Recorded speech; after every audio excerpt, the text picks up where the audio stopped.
Do I want the esteem and the glory and the respect of man? No thanks. Do I want the baubles and the bedazzlement and the shiny objects of this world? No thanks. Do I want the wealth and the riches and the mammon of this earthly plane? No thanks. Do I want the diversions and the distractions and the cheap highs, cheap thrills, and cheap titillation of this temporal existence? No thanks. All of those things that many are thankful for, I reject. I've extracted myself from. I do not pursue them. I do not invest in them, in those things. Because as Yahusha said, man cannot serve both Elohim and money. For either he will love the one and hate the other, or he will cleave to the one and despise the other. Man cannot serve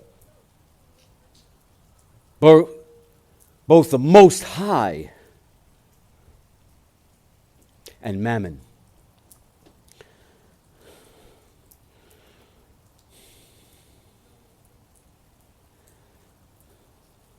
You invest in those things,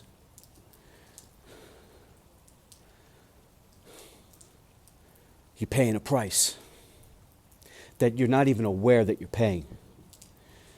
Because to have any of those things, you're sacrificing bits and pieces, if not your entire soul, your spirit, your ethics, your morals, your character, your principles, your values. That is, unless your principles and your values and your morals are twisted, then you're not sacrificing anything. Because again, you will either serve one, in which case all of your principles and values and maxims and axioms are aligned to the cheap thrills, cheap highs, cheap titillation, to the diversions, distractions, defilement, debasement, decadence, depravity, to the wealth and riches, to the baubles and bedazzlement of this temporal existence, to this illusion.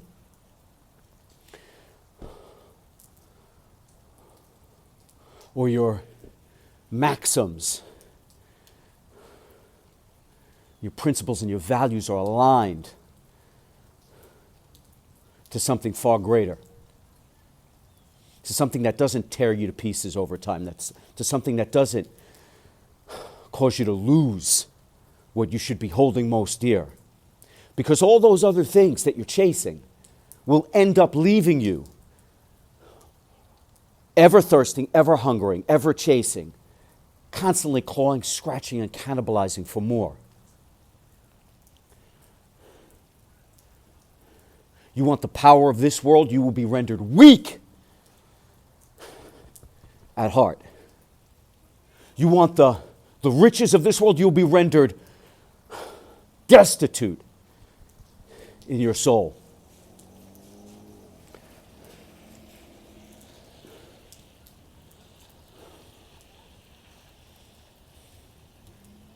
And none of those things will you end up being thankful for.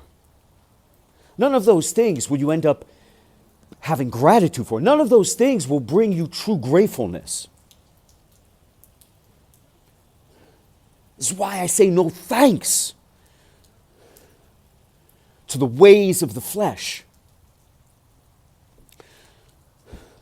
Because where you will find and where I have found true gratefulness, and I'm talking about gratefulness at the level of your DNA,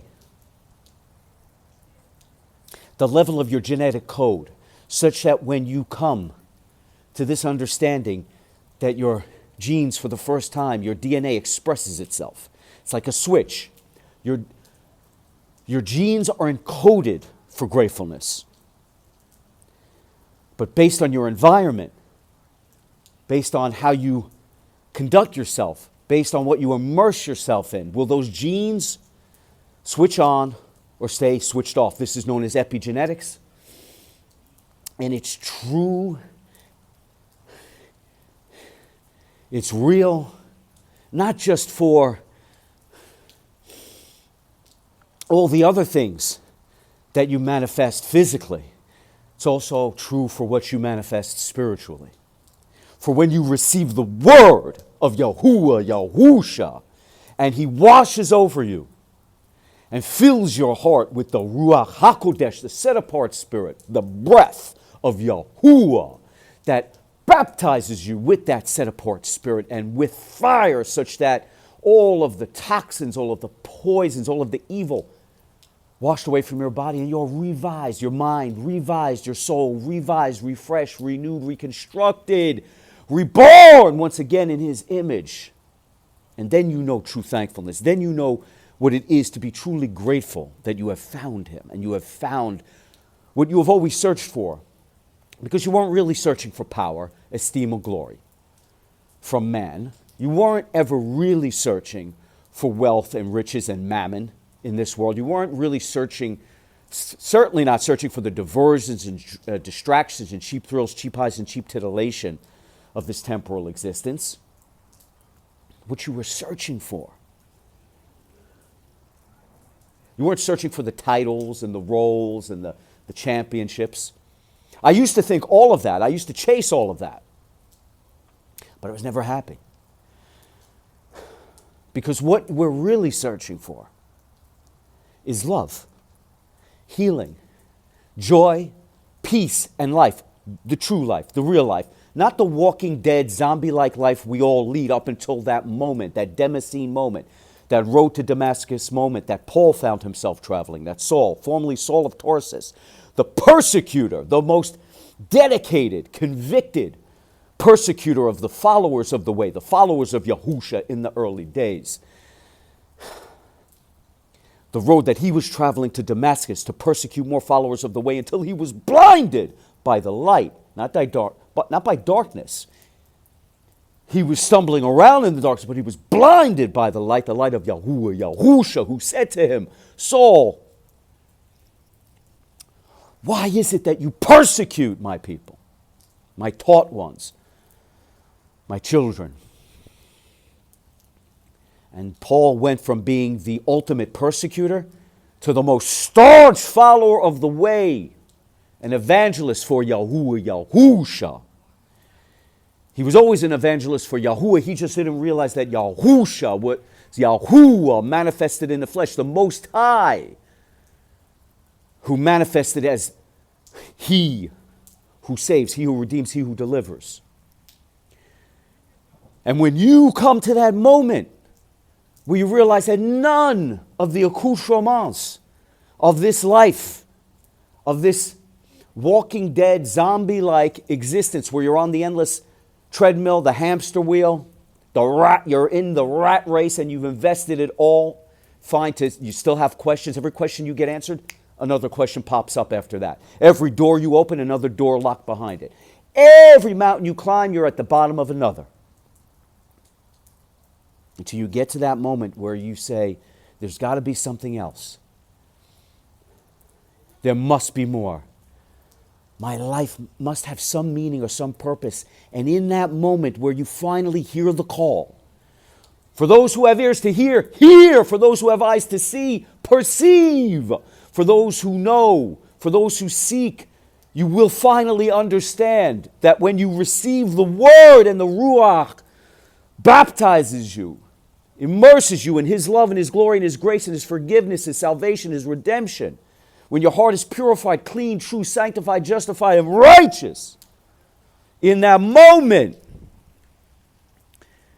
you'll be on your knees, confessing that he came in the flesh, being washed over and saved, And you'll know what true gratefulness is, because in that moment your epigenetics turns on. That gene is not only encoded, but it's now alive, and you feel true gratefulness, true gratitude, and true thankfulness for the first time ever.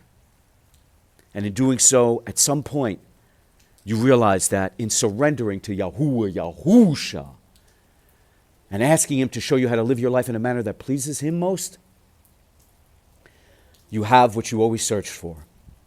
The healing, the love, the joy, the peace, and now everlasting life. You've received the word and you understand the commandment from which all good things spring. To love Yahuwah with all your heart, soul, mind, and strength.